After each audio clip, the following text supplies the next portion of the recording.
தொழுகும்போது நாம் கவனிக்க வேண்டிய விஷயம் என்னன்னு இன்ஷா அல்லாஹ் இப்போ பார்க்கலாம். நபி ஸல்லல்லாஹு அலைஹி வஸல்லம் அவர்கள் கூறினார்கள், தொழுகும்போது இந்த 11 தவறுகளையும் செய்யக்கூடாது. முதலாவது, தொழுது கொண்டிருக்கும் போது திரும்பி பார்க்கக்கூடாது. இரண்டாவது, தொழுது கொண்டிருக்கும் பொழுது வானத்தை பார்க்கக்கூடாது. மூன்றாவது, தொழுகையில் பேசுவது கூடாது.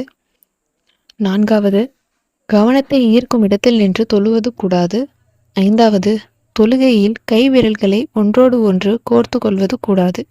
ஆறாவது, நெட்டி முறிப்பது கூடாது. ஏழாவது, ஆடைக்கு கையை விட்டு தொழுவது கூடாது. எட்டாவது, கண்களை மூடிக்கொண்டு தொழுவது கூடாது. ஒன்பதாவது, இடுப்பில் கை வைத்து கொண்டு தொழுவது கூடாது. பத்தாவது, ருக்கு மற்றும் சஜிதாவில் குரான் வசனம் ஓதுவது கூடாது. 11வது, முழங்கைகள் தரையில் படும்படி சஜிதா செய்வது கூடாது. இந்த 11 விஷயங்களையும் நாம் கவனமாக இருக்கணும். இதை செய்யக்கூடாது.